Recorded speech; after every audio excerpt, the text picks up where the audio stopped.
release your power for now. And then her and Richard have this weird, like, Stockholm syndrome-y moment where even though he's back into himself and he's gonna fight Rahl, she's like, do me proud. And he's like, of course, mistress. It's a little weird. One of those things, I think, where Stockholm syndrome went both ways, because she's kind of captured by him at the same time. Yeah.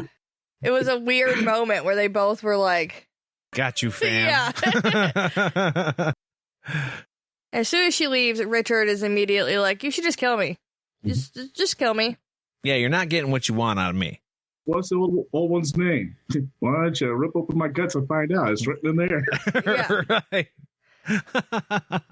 He mentions his dad, and Darken Rahl's like, what do you mean your dad? And it's like a little bit of a Darth Vader. Well, it's not a full Darth Vader. It's like beginning of a Darth Vader moment. He's like, George Cypher's not your dad. You killed my father. No, I didn't. George Cypher? Yeah, well, yeah, I killed him. Doesn't mean I killed your father. Yeah. That's not your dad. I don't care if you believe me, but you don't know shit. I like how he's not really worried about proving it to him right now. He's just like, well, these are facts. So you can deal with that or you can not. Yeah. That's on you. I just thought it was interesting and I was going to mention it to you. Whatever. Yeah, and you have a wizard's web around you, like making you not be able to see this. Yeah. So, yeah, I'd be, if not concerned, at least interested in what he has to say. I think Richard is, but he pretends he's not. Yeah, and the wizard web around him keeps information from him as well as from other people. So when Richard asked Dark, well, who is he? He's like, I don't fucking know. Yeah, right. You know? Like, this web around you is so intricate, I don't think even I can unknot it. So, yeah, I don't know, but it wasn't George Cypher. Yeah, actually, Darken Rahl's attitude in this whole chapter, as much as you don't like him, makes me kind of like him a little bit, because he's flipped just like Richard is, like the whole chapter. He almost seems reasonable at times, too, throughout this chapter when you're talking to him, instead of the creepy, yeah, the licky guy. Yeah, no, actually, that was the heading to my next section of notes. He's psycho, but not stupid at this point. He's like, yeah, we know he's like batshit crazy, but he's not really crazy. Like, he's super logical this whole time. Richard tries to be like, you should do this, and he's like, why the fuck would I do that? That'd be dumb. He's a high functioning sociopath. Yes. Exactly. Darken asks again what the book says, and Richard says he should just cut him open and find out what the wizard's name is. Because you want to know that, right? You should just ask me that. And Darken's like, no, that would be dumb. I'm going to have, like, the whole world in my hand next week, so why the fuck would I do that? And Richard's like, oh, man. No, you're going to be dead in a week, because you don't even have all the boxes. And then he tells him that he doesn't know anything, because his friends betrayed him. Why would I cut you open to get information when it's going to be here on its own anyways? Yeah, it's coming. And then once I have the box, if everything goes my way, well, I have everything I need here. And if it doesn't go my way, then, well, nobody's going to be around to know. Yeah, then everybody's screwed. So, no big deal. Yeah. And it's like, the third box is on its way because, one of your friends betrayed you. Look, I've already got one box open. I've already got information that says which box will kill me, so that gives me a 50-50 chance of opening the right box. Either I rule everything, or everything's gone. One world, no world. So, believe me if you want, don't believe me if you want. One way or another, it's over in a week. Right, and he's like, why would I need to ask you about the book if I didn't know I had the other box coming for sure? As well as a confessor. Right. I have everything in my hand, otherwise I wouldn't bother with this line of questioning. And Richard is like, oh, you're right. Shit. And he's like, hey, it's all that, but I don't even really know if you actually know all the book anyway. Yeah. Why don't you make me believe you? Because maybe I should just cut Kaylin open. And he's like, Richard immediately is like, you don't want to do that. And he's like, how do I know that? It's just on your word. And I loved the... Maybe taunting that's nature. How I verify the truth with the confessor is by cutting her open. Yeah, he was just being the most annoying, taunting bad guy, but in such a delicious way. I liked it a lot. Yeah. It was fun. He was like having fun with him, and I enjoyed it.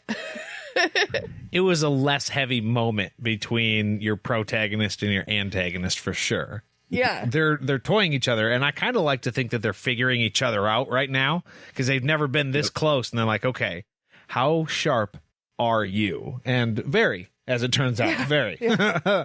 Both of them, yeah. Yeah.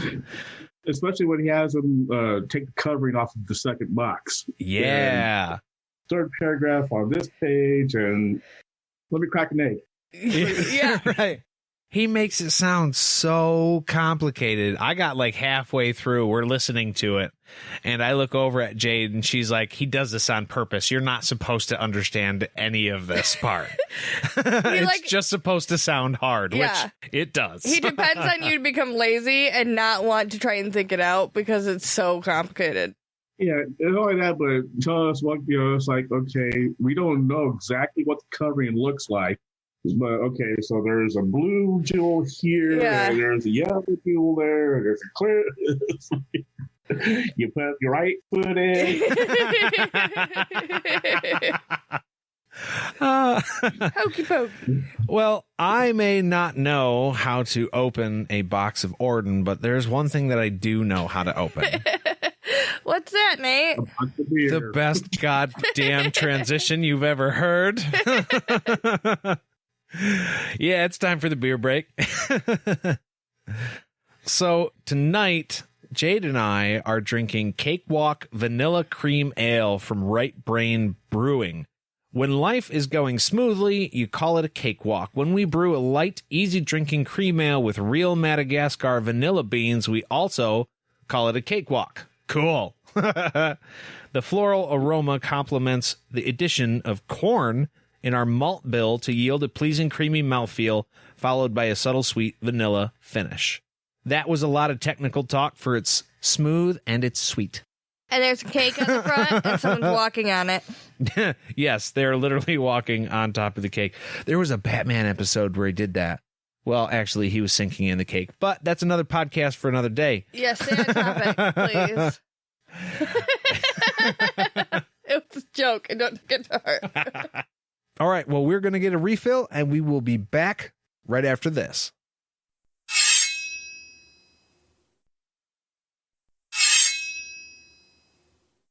And we are back. And Darken Rahl tells Richard that he's free to go. He can't force the book out of him, so he's of no use to him right now. And Darken's not worried about anything Richard will do. We were just talking about how Darken was actually a reasonable guy. Or at least a little bit. And he's like, okay, hero, go ahead and leave. You can wait, there's more. Right. There is a catch. But at the same time, he's like, just letting him go. I would never let him go. I'd be like, okay, I'm not worried about you, but I'm still for damn sure going to keep you locked up. He's like, you're going to be back here either way in 1 week. Either you're going to try and stop me or you're going to help me. You're going to help me try and pick the right box. Or the whole world's gonna end. Also, I'm gonna pick up your, little girlfriend thing. He didn't say this, but we're picking up Kaylin. So, of course, Richard's coming back. Right. He knows this. You'll be here. Yeah, you're coming back. You don't have a choice as to me having Kaylin. You just have a choice in how I have her. Either you don't come back, and I make her Constance's pet, and let her do whatever she wants to while I do whatever I want to her. Or you come back, help me, and she won't be Constance's pet, but I'm still going to do whatever I want to her. Yeah. She's going to give me a son and be tortured, or she's going to give me a son and not be tortured. Either way, you're going to decide. One way she'll be treated like a queen. Another way she's going to be treated like a pet. Yeah, and you're going to have to watch. Right. I mean, that must be awful. What I kind of thought would be going through Richard's head, at this point, I think what Darken Rahl wants to be going through Richard's head is, you are a woods guide from Westland, and this woman is a queen of queens. She was out of your league to begin with. I can make her a queen. Yeah. Now, it's not going to be good for her at all, and I don't think Richard would let that happen to her, but to somebody who was less sharp than Richard, like, oh yeah, obviously she's just going to go be a queen over there, I should let this guy do what he's going to do. Well, at the very least, you want to try and help her however you can. He's going to come back to either help her be treated like a queen or like escape. That's what I would assume at this point. Like one way or another, he's going to do what he can to make her life better, even though he won't be benefiting from it. Yeah, but at the same time, he might come back and lead Dark into destroying the world, because better to the whole world be gone than live with that.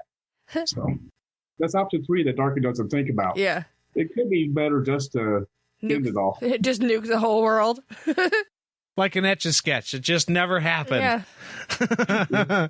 I can't get the girl I want. Nobody gets the girl they want. So Richard is free to go, but a couple of things he has to know, other than that, is that the next time Zed reaches out with the Nightstone, he's going to end up in the underworld. I don't need that Nightstone anymore. Let me just destroy it for you. Yeah. Dust. Free to go, but you still have to deal with Jenna and her power. Yes. So if you want to go, you have to kill her. Yeah, you got to deal with that stuff all on your own. Oh, you are going to have an enemy web around you also, which means that everyone's going to see you as their enemy. So you're either going to look like yourself or like me, depending on who's looking at you. It also tells me there's no way for him to break this one, because it doesn't affect him, it affects others.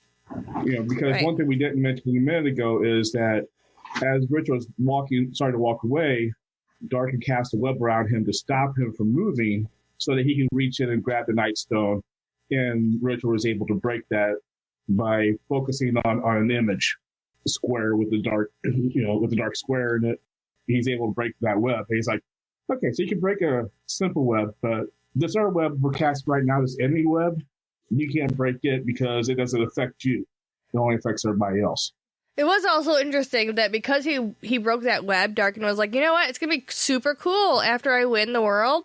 We can be like best buddies, and it's going to be awesome. I can teach you some stuff. Yeah. I can really teach you. Yeah. You can learn, and Richard's like, I will never turn to the dark side. And Darken's like, all right, whatever. I don't really care. I just thought it would be cool to like bro out, watch some sports after. Yeah, so like with Jenna, hey, if we weren't enemies, we could be friends. Right. If I weren't trying to destroy everything you hold valuable, if I wasn't a terrible person that made you hate me, we could totally get along. But whatever, try and kill me. It's fine.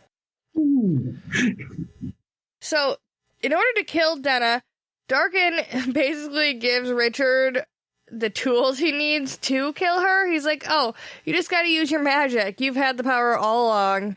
It's super duper easy. Magic has 2 sides. Let me spell this out for you. Paper has 2 sides. So does your sword. Come on, figure it out. Right, and she's only captured one side of your power, of the sword's power. So, you have to use the other side to kill her, because she can't affect that one. Right. And he's like, well, are you going to tell me how to do this? Like, well, are you going to tell me, which box to open? He's like, no. Okay, No. well, I'm not going to tell you either. Yeah. I thought that was hilarious. He was like, oh, you want me to tell you how the sword works? You gotta tell me what the book says. Oh, yeah, you don't want to do that, see? Now you understand how this works. That's it. He got so pissed off about it. Like, calm down, Richard. You know what just now occurred to me? Darken Rahl probably let Denna go, forgiving her, because he knew that Richard was going to go back there and try and kill her. Oh, yeah. Being super practical, might as well just let her off the hook. She's going to die in a minute anyway. Yeah. Right, and this actually is addressed at the end of the chapter, when after Richard goes to the devotion for 2 hours, and during the devotion, he figures out what he needs to do. He's like, oh, wait, I got it. And so when he goes to see Denna, she's ready for him to kill her because of the prophecy that Darken told her, and so she covers this right at the very end. Yeah. And says, he told me I had to volunteer for this. He couldn't force me to do it, because if this is the person I think it is, he's going to kill you when it's done. So she knows that, he partitioned his mind. She couldn't break him. He's going to kill her. It's honestly kind of a ballsy move by Darken Rahl anyways to allow Jenna to be like doing what she was doing in the first place, and like